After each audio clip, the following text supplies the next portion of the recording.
This is Gears of War 2. We're here on Xbox Series S. Be sure to like the videos, subscribing is great as well.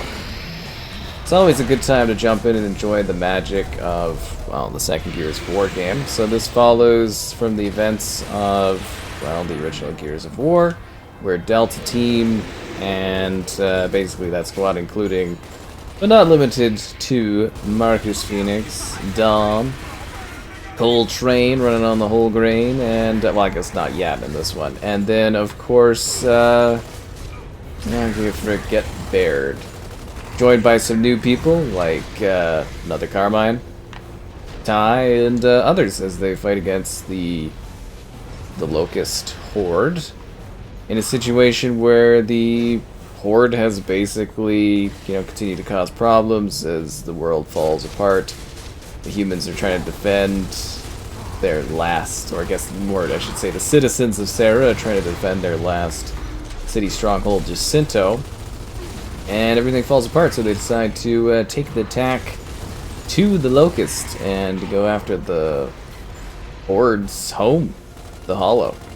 So anyways, this is a really great looking game here on the Xbox Series platforms, and kind of cool to finally take a look at it on the Series S, I guess. It's, yeah, it's about time, I guess you would say. So you get the intense...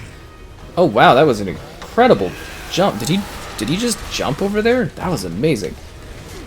Anyways, you get the incredible campaign, which you play alone or in co-op. A couple of you going against it all. Brothers to the end. Again, that's the third one.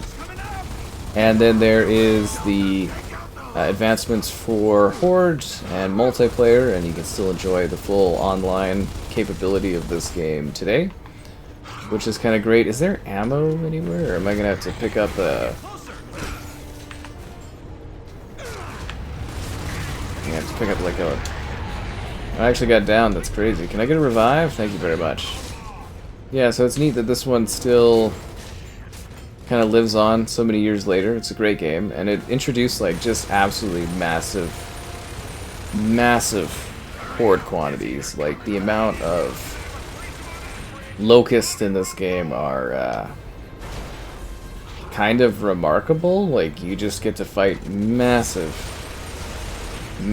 armies of locusts and stuff. It is spectacular. Like, it was really showing off what Unreal Engine at the time could do.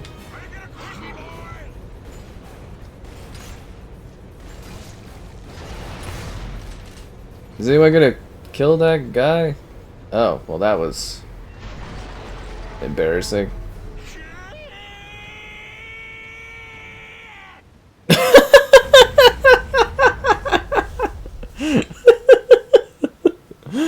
Oh, that's pretty good. So, yeah, what are we getting here on the Series S? 1440p. That's a long segment there. 1440p, 60 FPS. Yeah. So, like, it got updated. We're all the way back here. Oh, wow. Okay, we're going to return to the lobby. We're going to pick a different part of the game so we don't have to do that whole sequence over again. Yeah, tip of the spear. Let's do Gathering Storm. That's weird stuff. Denizens, tip of the spear. What kind of act? We have the big push, rolling roadblocks, digging in. I think roadblocks would be a good one. Yeah, let's do that. And of course, you can have your buddy there, and then there's different difficulty tiers, of course. Things can get insane if you want. There's collectibles in the campaign to gather. And it's kind of just like a really incredible story, and then the setup with the FPS boost that's applied here, giving you that higher frame rate. It's kind of just remarkable. Like this one in particular is kind of a gem of the combination of resolution improvement from the One X inheritance and then also the FPS boost. It just kind of takes you all the way, right? And then evolving over the gameplay mechanics of the first game, you just get like incredible upgrades in regards to like the character model. You're so crazy. Character models look amazing, and the game all plays so beautifully well, and the mechanics, like I was kind of saying, just improved so much over the first game. Like obviously Gears 1, pretty legendary shooter, pretty much set the standard for the 360 era as far as like technology and everything, and then Gears 2 was refining that and taking it a step further. Great stories, great characters, Fate has thrown us together again. Oh, Ty, you're so cool. Big surprises. Obviously, you got the whole subplot thing going on with Dom and his wife Maria trying to find her and deal with all that. And yeah, it's quite a game. It really is. Like, Gears 2 is pretty special. Really well done. A crazy situation, something with a giant worm. Weird tank stuff, fish thing. New Locust enemies. Jack's back. We hit some mines. Tickers, I think. The whole area is infested. I love the good old walk slow and talk. Center of town. That's going to be your best place to drill. Wilco control. Delta out. You heard her, Dizzy. We'll walk you there.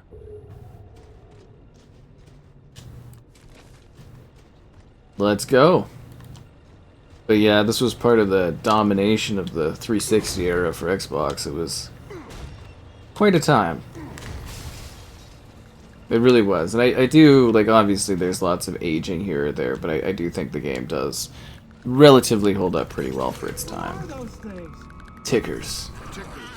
Locust use them like landmines, so keep your distance. Terrifying. But they were also doing some really neat stuff with this game in terms of, like, elements, like elemental bits. Really kind of, like, improving upon Unreal Engine's technology.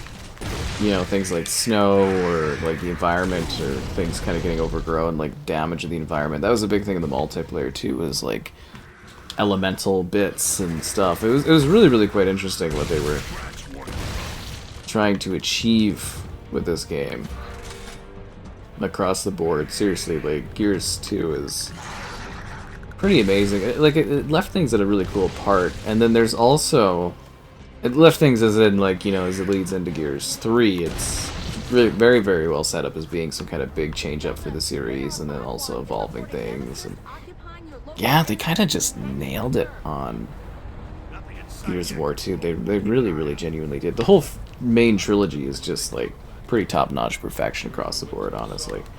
But yeah, what I was kind of getting to, too, is this was one of the few games that I can really remember from that time that actually did. I'm sure the cops Yeah. had their reasons. Just probably weren't good ones. Yeah. Is I gotta pull out the chainsaw for this bad boy? Anyways, what I was trying to get to is this game has a really cool expansion to it. I think it's all just part of the game now. Like, it's all just, like, you know, you get just the full game and the other, like, DLC stuff's all, like, free or whatever. But yeah, there's basically, like, a cut chapter from this game. And I remember that being something that, to me, was a little unheard of at the time. Because there is an extra, like, chapter you can do where you will, little disguise stuff. It's nothing crazy, and I could see why it was sort of cut when I went and played it, when they kind of released it, which was, like, it was still cool. Like, at the time, it was like, oh, more Gears, like, down for whatever they're doing with Gears.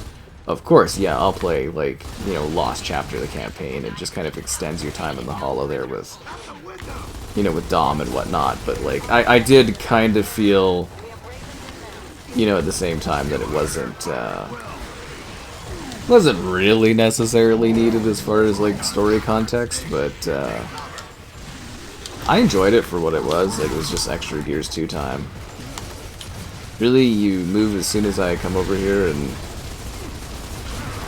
this looks fantastic on Series S. Like, obviously, like, Series X, you get that, like, full 4K and stuff, but, like, you know, for Series S, this is really nice. I wish they had done this with all the 360 games, getting them running at higher resolutions like this.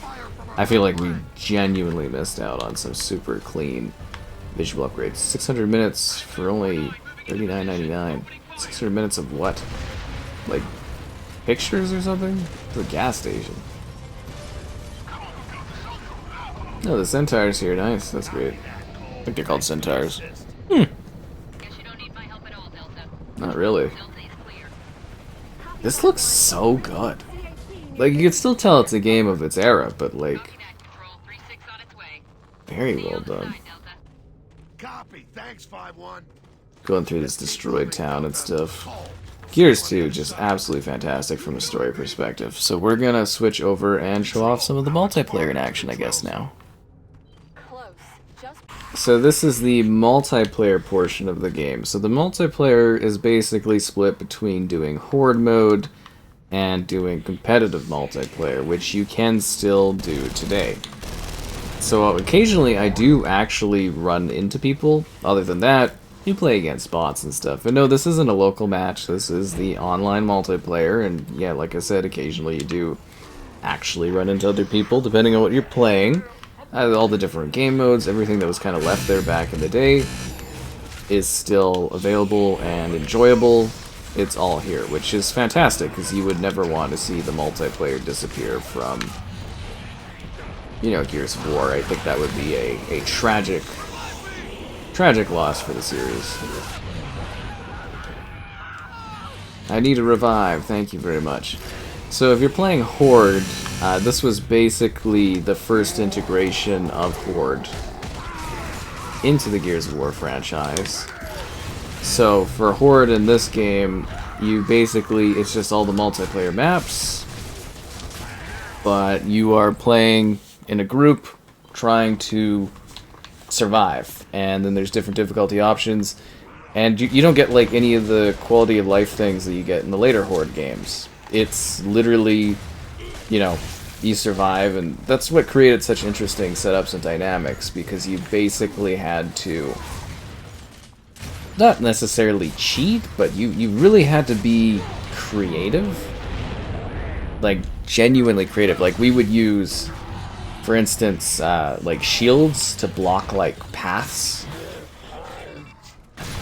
so that like the Locust would get stuck. So you play on like river or something, and you go and hide in the buildings, and then you'd, you know, set up like basically what are barricades, and then if you fail the wave, because the Therons with their little bloodhounds would jump over the barricades, and they'd be like, seriously, and then, you know, you'd have to shoot them down, but if you died, then you wouldn't get your, you know, your barricade shields basically, and then you'd have to like, you know, really fend for your life.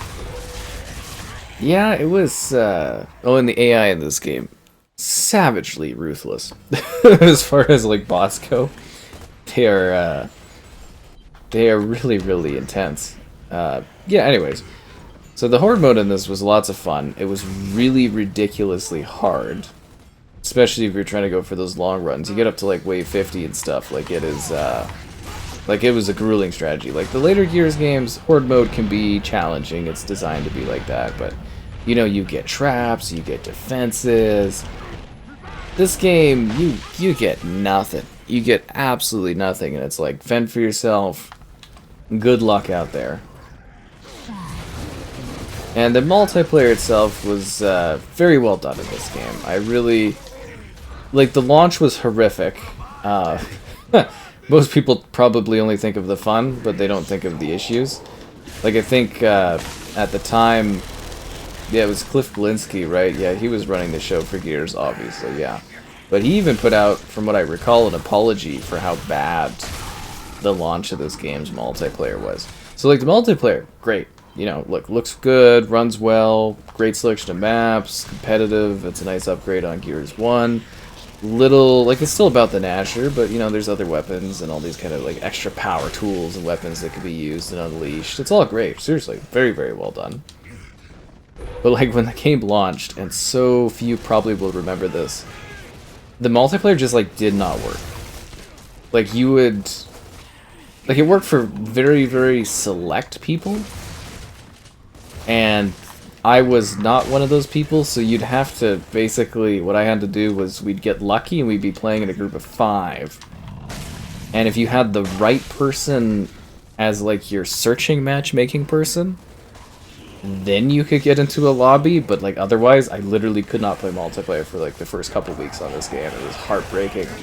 Going to the midnight release of this game, and then being like, oh, you know, I'll go play a match before I go to bed or whatever. And I had to, like, play Horde by myself, and it was sad.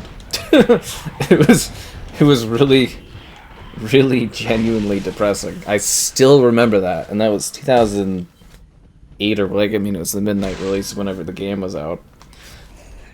And I still remember just being, like, so sad about it, and then trying to play it throughout the first week and being like, what is going on? Because, you know, Gears 1 played a ton of that multiplayer.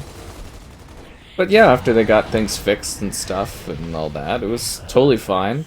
You know, I got my wings, which was seriously the amount of leveling. Like, I think your leveling starts at level 60 or something like that. What was the joke? It's like your leveling starts, maybe it was like at like 80 or something. Like the amount of leveling, like we were getting, they were doing XP weekends where it's like you gain 32 times, I think it was like 32 or 33 times the XP. And I think I had a 33 XP boost on, something like that. And it took me like a few hours to get to level 100 from 99 or something. It was ridiculous.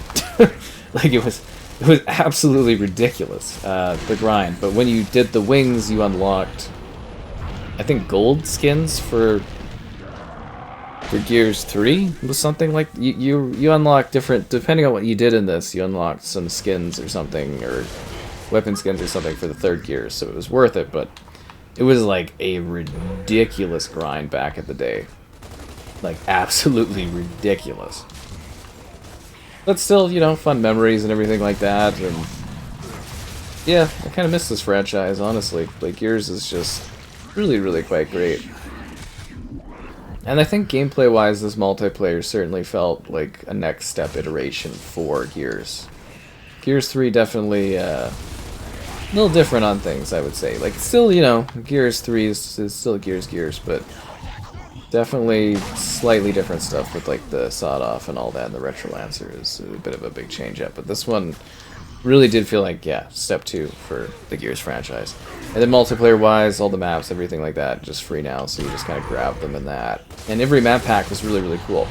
So, first off, I got like the Golden Lancer Hammer Burst, which are like pre-order item things, and they were actually worth quite a bit at the time, because, you know, you could only get them in limited like amounts and stuff. Like, I think they were worth like £40 at the time, I remember being a thing, because like eBay and stuff. Anyways, which is, you know, quite a bit of money in that. Still even today, I guess you would say. Even more so, because, you know, inflation. Anyways, yeah. And then the maps. So if you pre-ordered or had the limited edition, you got the... I'm trying to think of the name of it. Something... environment map pack. Like, it was a cool combination pack. You know, actually, I can just go to the My Games thing here, and I can just look at it. Get the name of it. It was the flashback map pack. Oh, yeah, okay. And the Snowblind, Dark Corners, Combustible. Yeah. So the flashback thing was like, it was a combination of maps returning from Gears 1, but it was like they were sort of overgrown, which was really neat. Like Mansion, for instance, had all this green overgrowth on it, and it had a very different vibe, which I quite like. You know, it's cool having favorite maps come back, but it's even cooler when they come back and they have like a different aesthetic to them, a different vibe, a different visual appearance. You know, the map you love, but changed a little bit for the time, upgraded and adjusted, and I thought that was awesome.